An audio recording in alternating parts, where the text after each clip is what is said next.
Thank you, Mr Deputy Speaker, and I rise on behalf of the Tasmanian Greens to respond to the 2019-20 state budget and to deliver the Greens' fully costed alternative budget. And before I begin, I want to acknowledge that we are standing on the land of the Muanina people and to pay my respects to elders past, present and emerging, to acknowledge that we are standing on land that is owned by the Aboriginal people of Tasmania and that we must move towards a treaty with the First People. We must restart the land returns process and acknowledge that true reconciliation requires much stronger leadership and action from the Tasmanian Parliament and indeed the Tasmanian Government.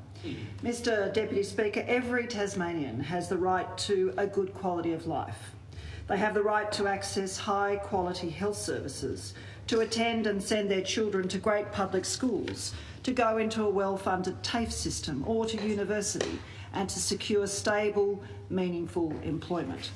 Every Tasmanian has the right to a secure, affordable home, whether it's one they rent or are able to buy. They have a right to access well-funded support services when they need them. If life isn't going so well and they're afflicted by mental ill health, every Tasmanian has the right to well-funded and resourced, accessible mental health services in both community and clinical settings.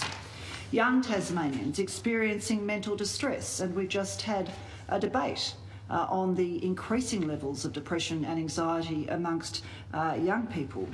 Every young Tasmanian who's experiencing distress has the right to access the best psychologists, psychiatrists and therapists in the public system. Mr Deputy Speaker, an increasing number of young Tasmanians are experiencing mental distress over their future, and we've seen it here on the lawns of our Parliament, Mr Deputy Speaker, when young people are striking in their thousands demanding action on the climate emergency. We saw it in this place last Wednesday, Mr Deputy Speaker, when young people with very little prompting, in fact, Mr Deputy Speaker, came to this place to watch the debate on the declaration of a climate emergency, and it is a matter of historical record that declaration of a climate emergency was defeated by both the government and the opposition members, and with the casting vote Speaker Sue Hickey. But I can commit, Mr Deputy Speaker, on behalf of the Greens, that we will come back into this place and we will again give Parliament an opportunity to declare a climate emergency and accept the facts, Mr Deputy Speaker, of climate change. Young people want to know their leaders are actually leading and responding to the climate emergency.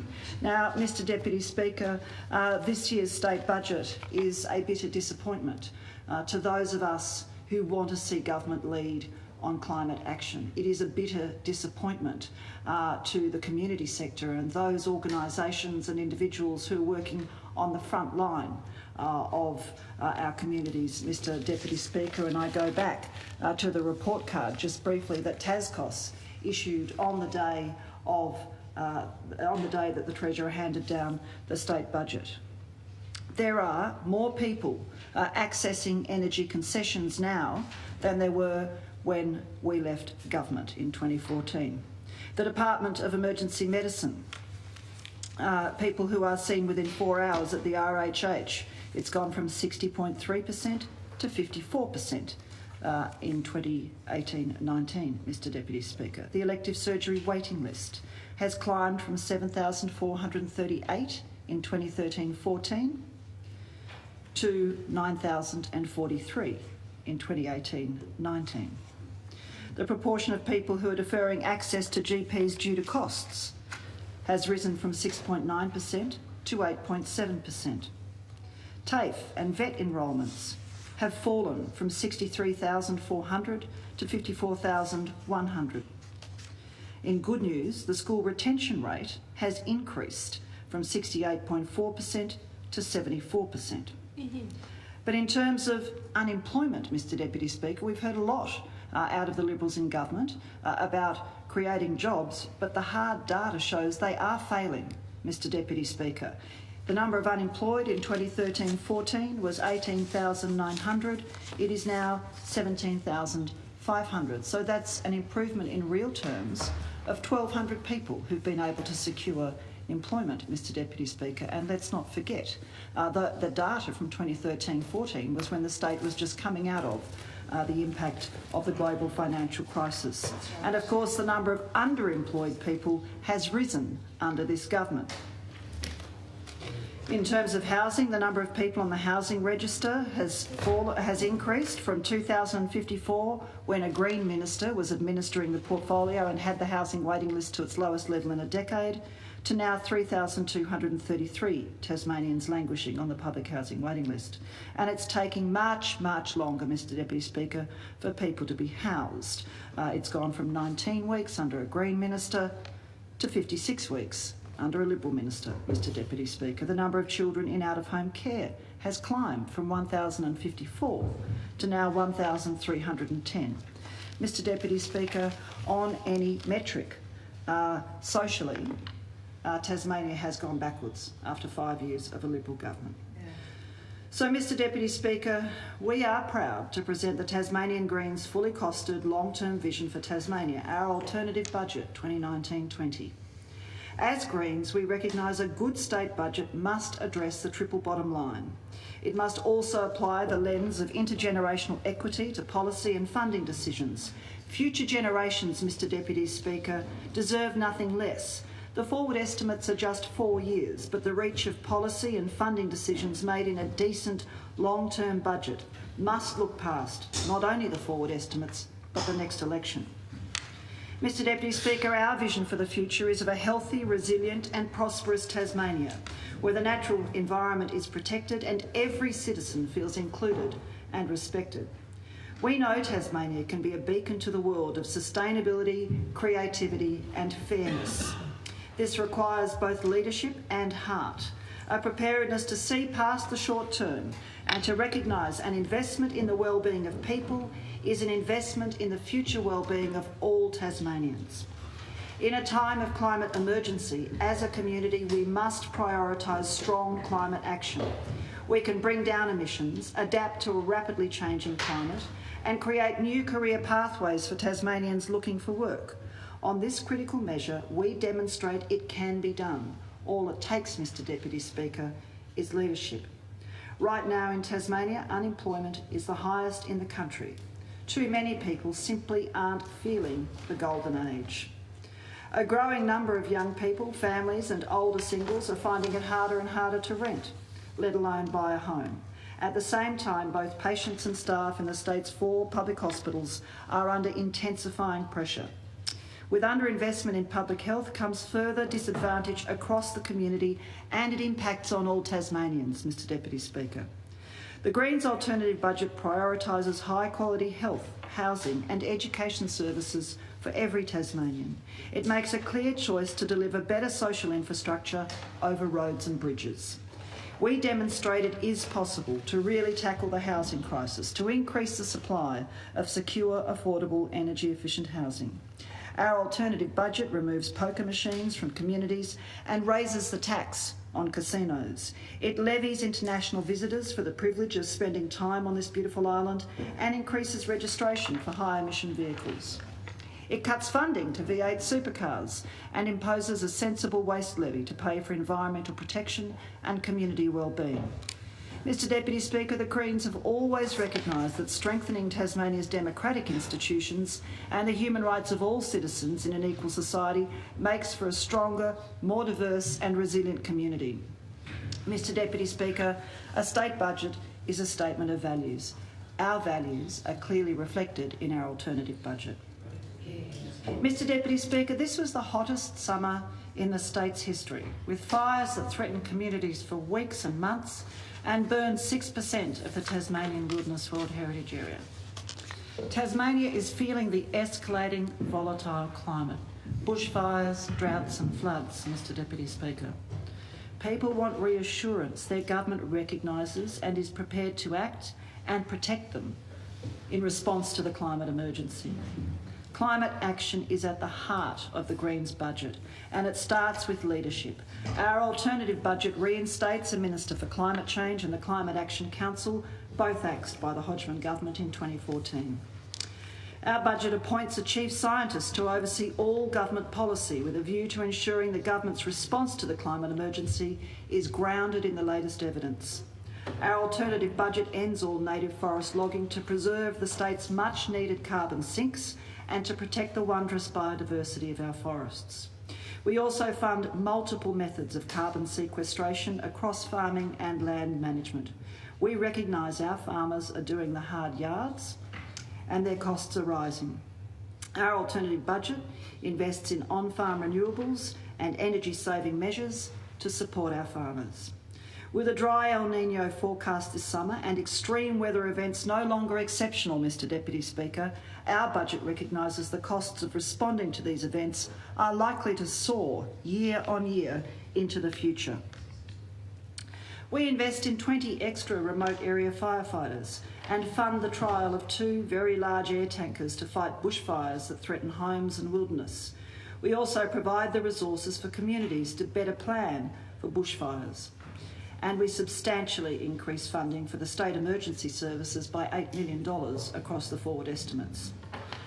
Our alternative budget supports the necessary and inevitable transition from fossil to renewable fuels and prioritises funding into public transport options. We fund the state's contribution towards Hobart Light Rail and invest in Derwent ferries to get more cars off Hobart's busy roads. We electrify the ministerial and government fleets and fund the rollout of electric buses. And this is an example, Mr Deputy Speaker, of the government showing leadership.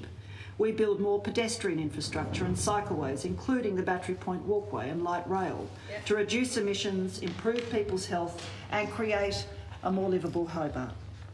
The Greens would also invest $3 million a year in energy efficiency upgrades to low-income households, those people hit hardest by climbing energy costs. And this would restart, Mr Deputy Speaker, the highly successful rollout of free energy efficiency upgrades that was undertaken by a Green Minister that delivered 9,500 free energy efficiency upgrades for low-income households, community groups and small business, lowering emissions and improving the cost of living. Yeah. Mr Deputy Speaker, responsible governments prepare for the future. The Greens recognise there are massive transitions occurring worldwide in the employment, communication and energy sector, as well, of course, as the global climate system, which is in an alarming state of disruption. Our budget prioritises planning to position Tasmania for tomorrow's opportunities as well as its challenges. We want to protect our island's many values that are the source of our precious, clean, green brand. We established the portfolio of Minister for Employment to tackle our high unemployment and to actively prepare for the industries and jobs of the future. Yeah. The Employment Minister would oversee the reskilling of seniors and people in regional areas where industries are changing fast in an increasingly automated world. We need to help our young people move into the jobs that robots can't take, Mr Deputy Speaker. As it is, they are deeply concerned about automation, artificial intelligence and what that means for their future employment prospects.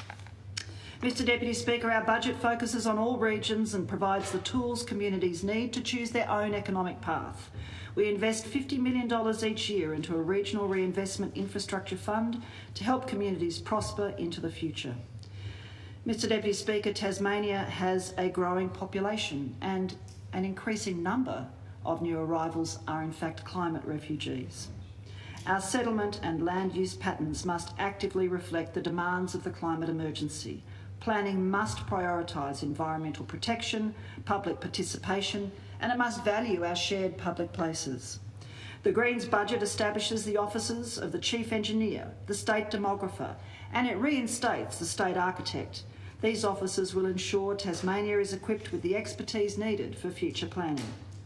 We institute real state policies and fund comprehensive biodiversity mapping so that Tasmania has an integrated framework for future development that works for people and protects our environment. We provide additional funding to the Tasmanian Planning Commission, the Resource Management Planning Appeals Tribunal and the Environmental Defender's Office to guarantee the planning system maintains its integrity and the public has a real say in developments. And of course, to offset some of these costs, Mr Deputy Speaker, we would gladly defund the Office of the Coordinator General. Hear, hear.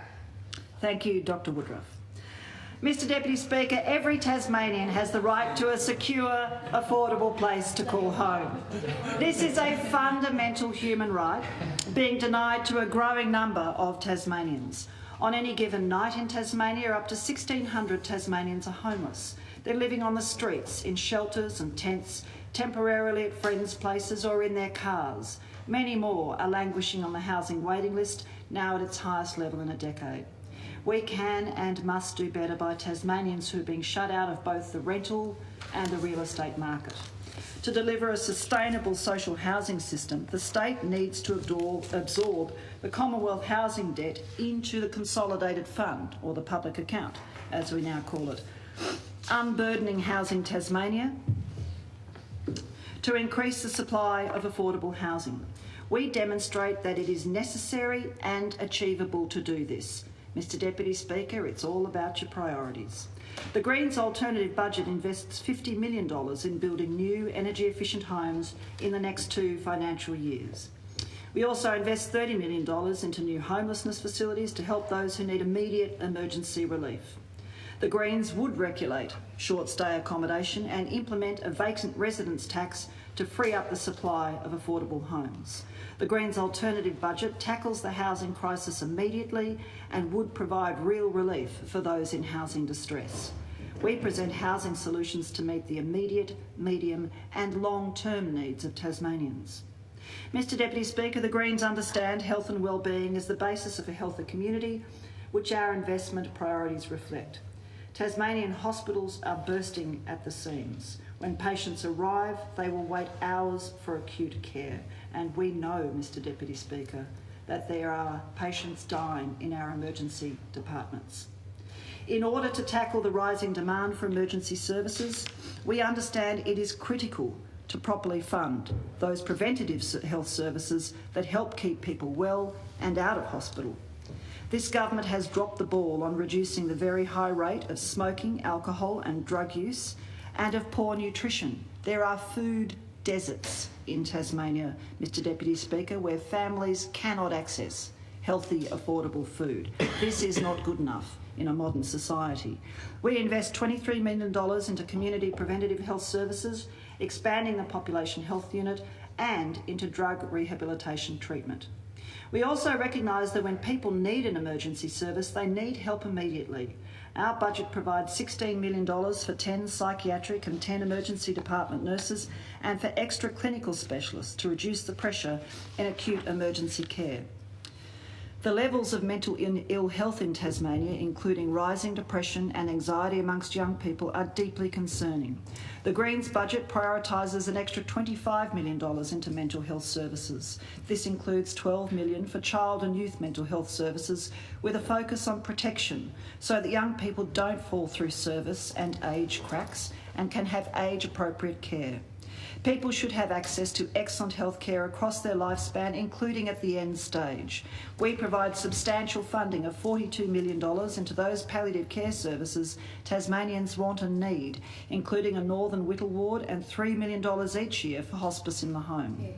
The safety of young people at music festivals must be paramount, Mr Deputy Speaker. Our budget provides for an education program on pill testing. Pill testing saves lives, Mr Deputy Speaker. It's good policy and it must be supported by any responsible government. Pig-headed politics and just saying no ideologies do not keep young people safe and it risks costing lives. This alternative budget acknowledges that funding preventative health is a budget saving. With a total $22 million investment, we promote healthy living and mental wellness along with reproductive health and compassionate palliative care choices. Mr Deputy Speaker, Tasmania's protected areas and environment are the main reason people travel from around the world to visit. Those values must be protected, not exploited. Our alternative budget establishes a standalone Department of Environment and Parks to prioritise the protection of the places we love that are unique in the world. We also invest in an extra 15 park rangers and field officers. The booming visitor economy is having a heavy impact on parks and regional areas, and you only have to have a look at the queues lining up for the Wineglass Bay track and to get into Cradle Mountain to know that our protected areas are under extraordinary pressure from increasing visitor numbers. Our budget institutes a visitor levy, so people who visit our state contribute to ensuring its values are looked after, protected, well managed and maintained for all to enjoy into the future. The Greens would establish stronger environmental laws and an independent Environment Protection Agency to protect our natural, marine and land areas.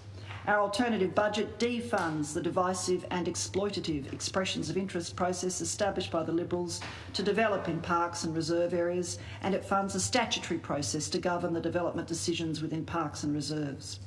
Our budget ensures protected areas can no longer be privatised by stealth, and it gives Tasmanians a say about how public lands are protected for generations to come. We recognise Australia's largest temperate rainforest, the world-renowned and celebrated Takena Tarkine, should be protected. The Greens would create a Tarkina National Park. It would be an iconic attraction for northwest Tasmania. It would create lasting employment and long-term economic prosperity for the region. The Greens budget invests $5 million a year in regenerating farming and other degraded lands to improve biodiversity through an ecosystem regeneration fund. We also provide extra funds for the important work of land care and towards a bigger seed bank to preserve native species. Our alternative budget addresses the escalating waste crisis by introducing a waste levy, long supported by local councils, with funding directed towards a container deposit scheme, statewide single-use plastic laws, addressing trade waste and preparing Tasmania for a zero-waste future. Mr Deputy Speaker, every young Tasmanian deserves a high-quality public education that nourishes their well-being, personal development and future potential. They also deserve clear training and career pathways. A strong investment in public education underpins the state's future social and economic well-being. The Greens will work with parents and communities to develop a quality guarantee for Tasmanian schools, setting annual minimum standards for all schools and holding government to account for lifting standards. The Greens' alternative budget invests $32 million for 90 additional teachers and 80 support staff to ease pressure on educators and lift educational outcomes. We also allocate an additional $30 million towards quality school infrastructure, and we invest in greening up our schools, Mr Deputy Speaker, with funding for renewables and more energy efficient schools. This will lower power costs and emissions, and it demonstrates climate leadership to students, Mr Deputy Speaker. We recognise some students need extra support to reach their potentials. We'll provide funding for 30 hours of literacy and numeracy tutoring in each subject area for each student who falls below the national standard. Young people, as I've said, are experiencing depression and anxiety in increasing numbers. We understand a quality education is not solely about academic performance, it's also very much about student well-being. Our alternative budget invests $8 million into extra school psychologists, $6 million for social workers, and it establishes a climate resilience program across the public education system. We want young Tasmanians to be ready for the future in every possible way, Mr Deputy Speaker. We allocate resourcing towards introducing comprehensive civics education into the school curriculum to ensure young Tasmanians are engaged and aware of this nation's democratic foundations. Tasmanian schools are fostering the leaders of tomorrow. We see this as a crucial education reform. The Greens also recognise the vital role TasTAFE plays in preparing young people for the jobs of today and tomorrow. This alternative budget revitalises an underfunded TAFE system and establishes a centre of excellence in aged and disability care, an area of rapid and increasing jobs growth. Our alternative budget provides the education framework Tasmania needs, improving education and wellbeing outcomes for every young Tasmanian. Mr Deputy Speaker, children and young people are able to flourish in a secure and stable environment. To reach their full personal and emotional potential, young people need to be nurtured and supported through a sustained commitment from all sectors of the community and government.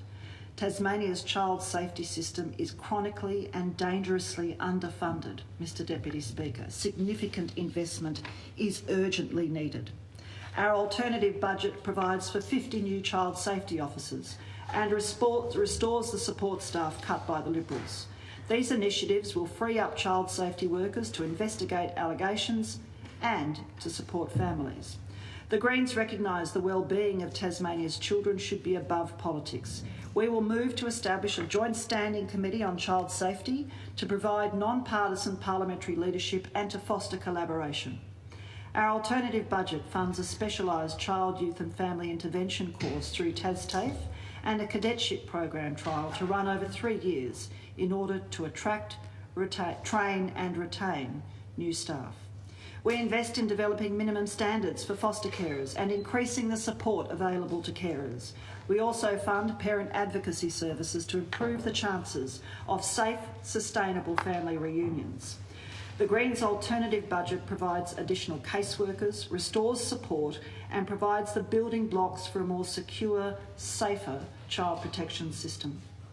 Mr Deputy Speaker, a healthy democracy and justice system are critical social infrastructure, vital elements of a fair and equitable society. When these erode, the whole community suffers. The Greens understand the importance of justice for Tasmania's first people, the Palawa Pakana. The Tasmanian Aboriginal community has long been neglected by governments. To have justice, we must take real steps towards reconciliation. Our alternative budget provides funding to develop a treaty with Aboriginal Tasmanians. We would restart the process of returning lands, consult to establish a reconciliation day and ensure Tasmanian Aboriginal history is taught in our schools. All government policy and legislation must take human rights into consideration. Mr Deputy Speaker, the Greens will move to establish a Human Rights Act, and our budget supports the legislation with a Human Rights Commission to ensure human rights compliance by Parliament and Government. Our budget establishes a restorative justice policy and programs unit within the Department of Justice, which focuses on crime prevention and on rehabilitation programs in prisons and within communities. Mr Deputy Speaker, the Greens have long recognised the Ashley Youth Detention Centre is not fit for purpose. Our alternative budget establishes 2 facilities, one in the north and one in the south. These facilities are based on world's best practice, the Missouri model that emphasises rehabilitation and adopts a therapeutic model to reduce reoffending. Mr Deputy Speaker, we recognise our integrity bodies are a critical part of holding governments to account and are currently underfunded for the important work they do. We increase funding levels to the Integrity Commission and to the Ombudsman. The Greens budget puts rights back into the justice system and invests in democracy, both critical pillars for the healthy functioning of Tasmania. Mr Deputy Speaker, healthy and vibrant communities require investment, good leadership and tangible investment. A keystone of the Greens' alternative budget is the removal of poker machines from pubs and clubs. Mr Deputy Speaker, this is a critical economic and social reform. Poker machines cost lives. They lead to suicide, family breakdown, homelessness, mental illness, addiction. Mr Deputy Speaker, they must be removed from communities. We know poker machines addiction leaches funds from some of the most disadvantaged areas. Mr Deputy Speaker, our alternative budget increases the taxes and licensing fees on casinos in Tasmania who profit hugely from gambling and the misery of others. This is in line with similar approaches towards alcohol and tobacco products and would provide $58 million in revenue over the forward estimates. We also invest $1 million a year into a medical cannabis compassionate growers scheme to ensure more Tasmanians currently suffering with chronic conditions or illnesses can access this critical pain relief medication. Mr Deputy Speaker, the Greens understand that Tasmanians living with disability who require services not covered by the NDIS shouldn't suffer. Our alternative budget provides funding for those services and for a disability self-advocacy program to ensure people living with a disability are guaranteed their own strong voice. We invest in world's best practice elder abuse prevention legislation to protect older Tasmanians from physical, emotional and financial abuse. And Mr Deputy Speaker, our alternative budget properly invests in the community sector. We restore indexation to community sector organisations so those who support Tasmania's most disadvantaged aren't disadvantaged themselves. We establish a Community Services Commission to ensure there is appropriate oversight of the sector and that individual rights are recognised and protected. The Greens understand that cultural investment is critical to healthy communities, particularly in regional areas. We invest $1 million in regional arts grants and $200,000 for emerging artists to foster talent and to connect communities.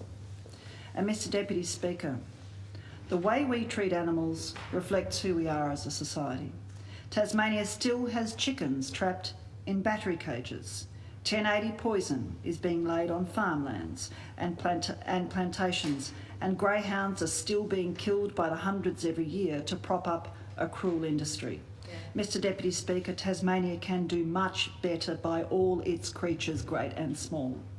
The Greens' alternative budget establishes an Animal Welfare Commission to ensure the rights of animals are respected and protected. Mr Deputy Speaker, I move that the member be heard for the short remaining part. I have about 2 minutes. Thank you. The Greens will move to strengthen the Animal Welfare Act 1993 to contemporise the legal framework for a more... Excuse me, Mr Connor, I do need to put the question. Okay. So the question has been put that the member has extra time of 2 minutes. All those that opinion say aye. Aye. Contrary, no. Thank you. The ayes have it. Mr Deputy Speaker, the Greens' alternative budget establishes an Animal Welfare Commission to ensure the rights of animals are respected and protected. We will move to strengthen the Animal Welfare Act 1993 to contemporise the legal framework for a more humane Tasmania, and as members know, we have legislation on the table. This alternative budget outlaws the cruel industries of battery hen farms and greyhound racing, as well as rodeos. We will also move to ensure the mental suffering of animals is captured within the Animal Welfare Act of 1993, so those who torture animals face meaningful consequences. And we will establish an Animal Welfare Inspectorate within Tasmania Police. Yeah.